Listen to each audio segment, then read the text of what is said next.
pour montrer qu'il n'est pas bon d'être méchant, on avait développé le code Kumba Amdaï, Kumba Amoldaï,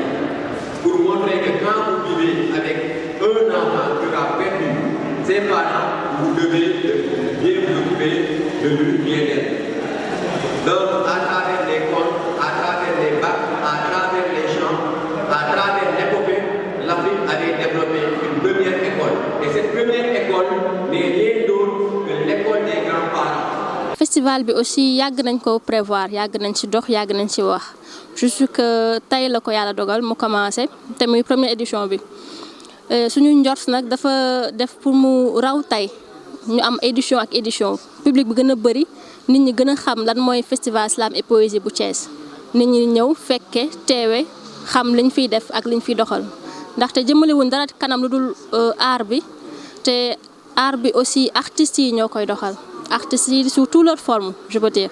parce que tey gis nañ fi ay littéraire ay prof gis nañ fi ay slameur gis nañ fi ay chanteur gis nañ fi aussi ay cinéaste te loolu yëpp ça regroupe en général l'art yàgg naa di bind nag mais dama doon bind di denc parce que dama jàpp ne li muy bind amul njëriñ amulul kenn njëriñ alors que du loolu bind bi c'est un moyen de s'échapper mais aussi c'est un moyen de communiquer avec les autres léegi pour nga communiquer aussi pas pour nga bind de mais pour nga wax te wax boobu ça part dans l'islam moo tax gars yi bu ñu ma ci invité dama ci sawar dama ci kontaan sonn nañ trop ci préparatifs yi ak ci déroulement bi ñu ngi bëgg a dem nag ci cappaandaw gi mais liñ ci mën a wax daal mooy metti woon na mais dara yombut sooy def lu baax foog muy am ay obstacles mais fi ñuy xamee ay jàmbaar mooy ñu koy relever di ko jéggi dem ci leneen te defe na gars yi ñu ngi ciy dox te ñëpp ñu ngi ciy jàpp aussi waa Obélus ak yéen ñëpp daal ay macha allah yàlla na jëm kaw jëm kanam.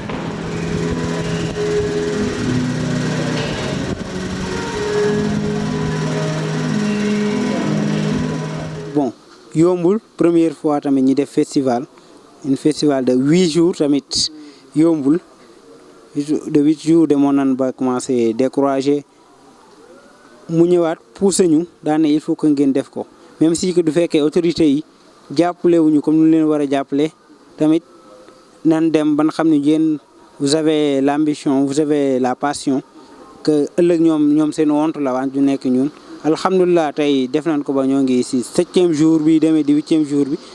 dañ siy gërëm yàlla da xam ne lépp luñ si programmé woot quand même dama naan réussir nañ ko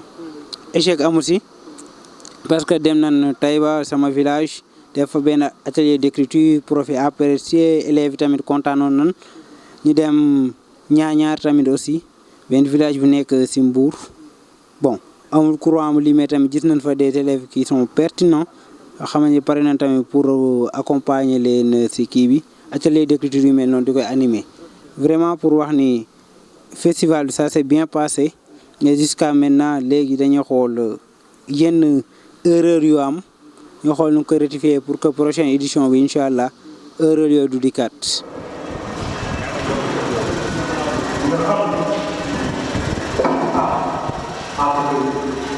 Hip-hop dafa am 5 piliers muy la danse le rap le slam et le graffiti et aussi la production musicale donc loolu mooy pilier bu mouvement hip-hop donc bu ñu nee slam on peut dire le rap aussi. Ouais. Donc le slam qui a été inventé en 1984 à Chicago par un Américain qui s'appelle Mark Schmidt. Donc nekk na musical boo xam ne performance politique la a cappella aussi. Donc de nos jours en France il y a Abdel Malik,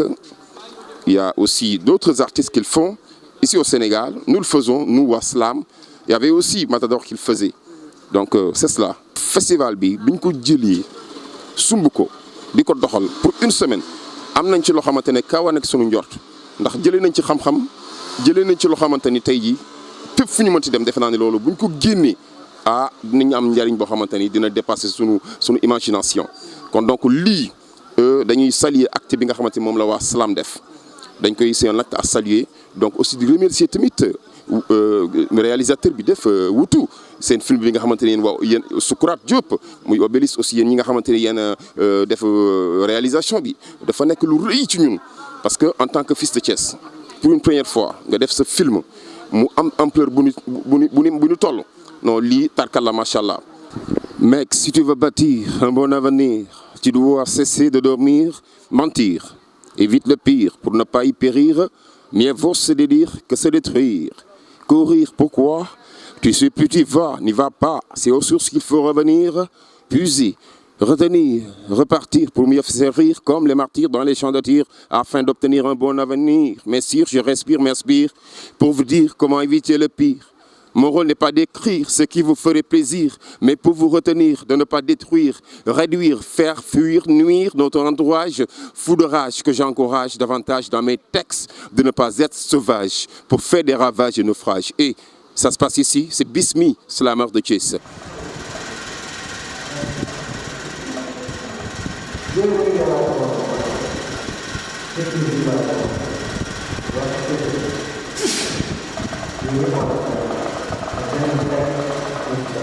Plateau bi ça a été vraiment parce que période tournage bien avant période tournage bi sax laay wax dama daan toog chaque jour di compter jours yi naan nombre de jours yi ci des pour tellement dama yàqamti woon tournage bi ñëw fekk fa ay nit yoo xam ne xaw ma leen woon mais dama dem rek ma familiariser wu ak ñoom neexoon na vraiment ça m'a marqué toujours nag daf may marqué ba léegi damay toogaat di xoolaat seeni photo yi et tout waaw su ma dama naan sax su ma mënoon a am benn machine à remonter le temps damay delloowaat affaire bi en arrière ñu mën koo defaat.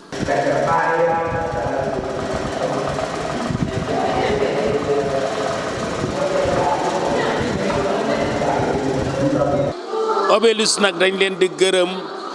di leen joxaat seen wàccuwaay ndax vision dafa am Mamadou Socrate Diop am na vision moo waral mu boole ñu ci wuutu ñu ñëw taxaw ci wuutu taxawaay bu rafet ma leen di gërëm Amath yow it di la sant di xam ne lii tey ndam la Thiès ñëpp kontaan nañu vraiment li ngeen def rëy na court métrage bi yéeme na trop man daal bëgg naa Thiès gépp maa ngi leen di xamal ni kontaan naa sama rakk yi te ku leen jàppale gis xam-xam gis ndam ndax cinéaste yaa ngi nii à l'avenir vraiment je suis très content de vous ay scénariste ngeen ay cinéaste ngeen ay comédien ngeen man nag màgg daan le prince de la poésie am naa mbégte mu rëy ndax say rakk ne ci dara nga ñëw yàlla boole la ci nga ànd ceeg ñoom ba tey ñu sargal ma sargal bu rëy bii nga xam ne sargal bii daf maa neex trop ndax man lii laa gëm ndax alal day jeex waaye mbëggeel du réer kon artiste yëpp laa koy joxaat àdduna du alal day jeex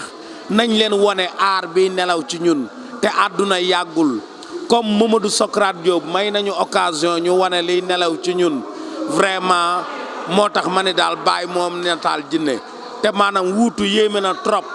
wuutu yéem na ma trop may kontaan ci yéen di leen ñaanal lu ngeen mën ren yàlla ngeen mën déwén lu ko ëpp kontaan naa ci waa Obélisque di leen sant di leen sargal màgg daan bég na Thiès gépp bég na daf ma fàttaliwaat rek madame Bourette fàttali ma fi ma jaar yëpp mais tey Thiès yëpp daje vraiment mu doon lu rafet mu doon lu neex te maanaam Socrate Diop dafa doon doomi Thiès nañ jàppale cinéaste yi doomi Thiès cinéma yàgg na fi Moussa Sène Absa def na fi lu ne waaw te fii la soxnaam dëkk ci Lazare vraiment Amath man daal xoolal je suis très humble di doxe ak humilité mais kontaan naa ndax yéen la ngeen waxoon def ngeen ko te ay borom jom ngeen te jar ngeen a jàppale kon son excellence monsieur le président de la république Obélisque jar nañoo jàppale ñoom mujjewuñ poso bi mu réer may ñaanal nag ku mel ni Jibril Diop maam Béti jàmbaar ja di ñaanal Sembène Ousmane jàmbaar ja di ñaanal ñi jaar ci cinéma te yàlla yóbbu leen may ñaanal Pape Mbuub nga xam ne man ak moom ñoo doon way ci madame Bourette Sidi Ñaa yal na yàlla yokku leeram ku mel ni pen ñoom sën yal na leen fi yàlla saxal vraiment kontaan naa Amath li duuf ci nag wi xajul ci cin li Mamadou Socrate Diop nag fa mu ne yal na ko fa yàlla may ay ndam yal na ko yàlla jàppale yal na ko yàlla yaatal xelam yal na ko yàlla bàyyi xelam xale la mais xale bu am ñam la Socrate kon nag yéen Obélisque màgg daana ngi leen naan tey ma guddee réer jëm du mbelaane mbelalaan yaa na yaay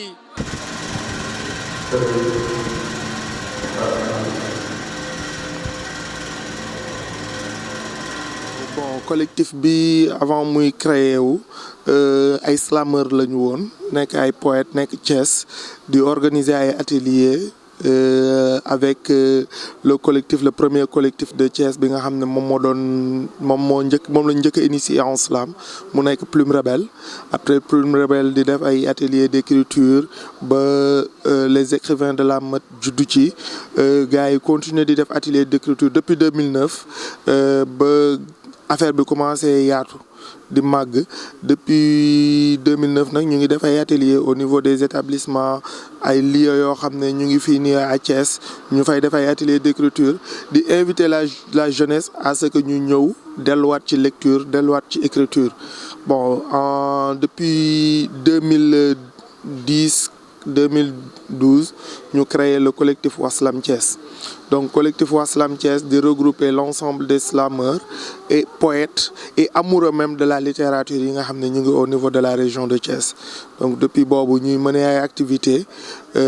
officiellement existé wul woon sur les papiers amul woon bureau amul woon dara mais on tournait autour ñëpp xamoon nañ ni am na collectif Wassalam Thiès ñuy def ay activités au nom du collectif Wassalam Thiès. Di organiser ay concours et depuis 2015 également ñu organiser la première compétition de slam poésie bi nga xam ne organiser nañ ko à Thiès destiné aux élèves avec le label Yakar Culture que je dirige moi-même. Ñu organiser le poète des écoles thiessoises donc en 2015 mais avec des voyages yi nga xam ne def nañ ko un peu partout à travers le Sénégal dans les régions di assister ci ay activités slam ay ateliers d'écriture di dem di rencontrer également d'autres slameurs di fi inviter également suñuy moromu slameurs ñu ne pourquoi pas idée wu créer un festival boo xam ne ça va regrouper non seulement les slameurs et poètes de la région de Thiès mais également ça va regrouper tous les slameurs de la région de Thiès du Sénégal autant pour moi à Thiès pour une durée d'une semaine mais également d'autres slameurs yi nga xam ne dañuy nekk ay étrangers ñu nekk ci sous-région bi ñu nekk en Europe ou ailleurs aux États-Unis ñëpp ñu indi leen au niveau de la région pour créer un partage, un esprit de partage, un esprit d'échange, mais également de créer des masterclass entre les slameurs, échanger ci li nga xam ne moom la ñu bëgg muy l'amour bi nga xam ne moom la ñu porté au slam. La richesse de l'Afrique, c'est l'oral, c'est l'oralité. Et cette richesse-là, quand bien même les Occidentaux ont voulu la dénier par le guerre de la race, les écrivains africains se sont battus pour donner à l'oralité une vraie valeur. waaw xam nga ñun li ñu gëm mooy culture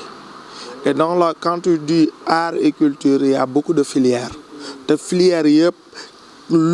boo ci mënti dem quelles que soient les voies ñoom ñoo bokk fi ñu jëm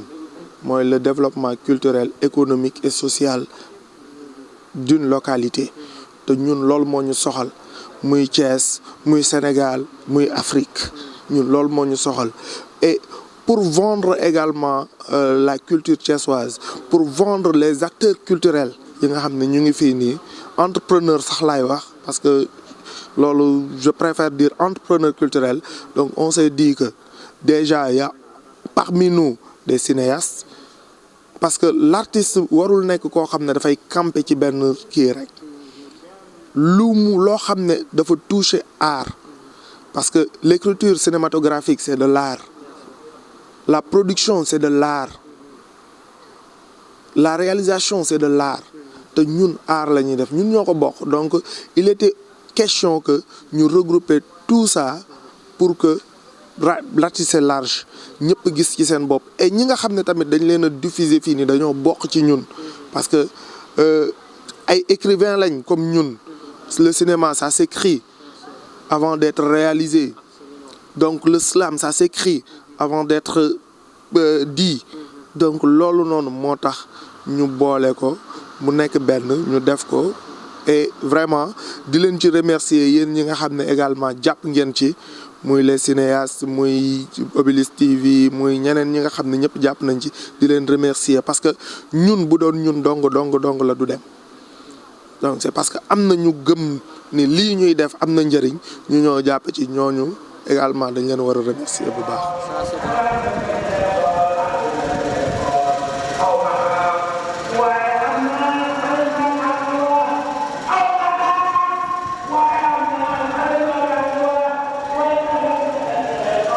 Juste que tout est parti d'un constat parce que boo xoolee mis à part Dakar te ñoom sax ils le reconnaissent quoi. Thiès a beaucoup contribué dans le développement du slam national parce que boo xoolee le premier champion de slam est venu de Thiès, en l'occurrence Claire MC. Le premier demi-finaliste mondial aussi de slam poésie est venu de Thiès et c'est toujours Claire MC. Donc à chaque année nous sommes soit champions ou vice-champions. Déjà Dimelo il est vice-champion de l'année précédente. Donc vous voyez, et vu aussi le nombre d'activités qu'on a eu à faire dans les écoles, notamment les ateliers d'écriture, les déplacements dans les villages, tout ça a suscité chez nous l'idée de faire ne serait-ce que pendant une semaine de Thiès le centre du slam national, et je pense qu'on l'avait réussi. Peut-être que c'est en fonction des jours que voilà, mais vu la cérémonie d'ouverture, il y avait toute la crème du slam national qui était à Thiès, donc c'était assez cool quoi. Et des constats aussi parce que quand on voit le développement du slam, on voit maintenant des activités jusqu'à Podor parce que récemment nous avons été là-bas pour le slam légende. Donc à Dakar il y a pas mal d'activités, ainsi de suite quoi. Donc on s'est dit pourquoi pas nous à Thiès, vu que nous sommes aussi un terreau du slam au niveau national, il fallait que l'on pose les premiers jalons pour pouvoir peut-être dans les éditions à venir améliorer aux besoins. Déjà yaa ngi koy wax léegi nii le slam et le cinéma ne se sont jamais détachés quoi. Boo xoolee ñun ñi bi ñuy découvrir le slam avec Abdel Malik, c'était dans un théâtre, bon téléfilm quoi je dirais entre guillemets sénégalais, mais à chaque fois au lieu de mettre de la musique waaye slam la doon dugal quoi. Affaire bi ça m'avait tellement marqué, style bi ak poésie bi mooy non attends c'est qui ce gars, ma loolu moo ma poussé woon ma seetaan film ba mu jeex pour ma gis musique bi, ma gis Abdel Malik, je suis parti chercher et j'ai vu un gars extraordinaire. Donc juste pour rejoindre l'idée selon laquelle mosuñu séparé, même dans les films américains tu vois des fois des carrément des spoken word, voilà, sans musique ni rien mais un gars qui déclame etc. Donc loolu dafa am, mais ñun peut-être li ñu indi ci def slam bi associé ko cinéma bi dafa yaatu parce que nous avions un ami boo xam ne nii nous avons sax laa wax maanaam avion, nous avons toujours un ami en l'occurrence voilà noonu la demee, nous avons un ami en l'occurrence Mamadou Diop Socrate boo xam ne on a beaucoup partagé depuis le temps des lycées, des clubs etc. yu ñu partagé woon. Léegi nag moom mu tombé dans le cinéma, vraiment un vrai passionné du waxtaanee loolu simplement ba même sax dans son écriture tu vois beaucoup de cinéma. Parce que moom nag ñu bari xamuñu ko ci moom, mais à plusieurs reprises fi scène yu ñu def day ñëw mu jël déclamer quoi, et à chaque fois quand il déclame tu sais que ça c'est du cinéma écrit en fait quoi, da nga ciy gis lu bari quoi. Donc sur ce ñu ni woon voilà quoi, ci festival bi on va essayer d'inclure le cinéma. Mu amaat leneen aussi parce que le secrétaire général national de la Ligue de Slam Rafal moom tamit voilà il est dans ce secteur quoi. te moom comme tout le président Mandiaye ils avaient fait des films documentaires sur le slam, ñu ne woon nag comme loolu lépp ci même famille bi la, pourquoi ne pas voilà associer le cinéma et le slam vu que ñaar yu ànd la. Peut-être nag dans les éditions à venir dinañ ko gën a xalaat gën ko améliorer parce que gis nañ ni c'est quelque chose de très porteur quoi, et avec une bonne communication nit ñi dinañ gën a redécouvrir le cinéma. Déjà à Thiès on pleure de nos salles de cinéma, il y en a plus. Voilà, yi fi nekkoon on les a démolis pour reconstruire autre chose, donc il y a plus de salles de cinéma à Thiès et ça c'est très regrettable. yaa dañu daan wax ay cinéma Agora, Amitié etc. mais toutes ces salles n'existent plus, leneen lañ fa def. Donc peut-être lii nii dina gën a inciter les autorités à ce que ñu jël en compte question boobu noonu quoi. marché bu nag marché bu sante marché Grand Thiès bambara bu sante sa jàmm gën ngeen teg caame waaw tey bu guddee ne la jàkkaarloo yow ngay nelaw sa kaw la yow mbëggeel dama caraax mooy xool ngay nelaw saa jëm di kew ci yow sooy jaabante rooti mbëggeel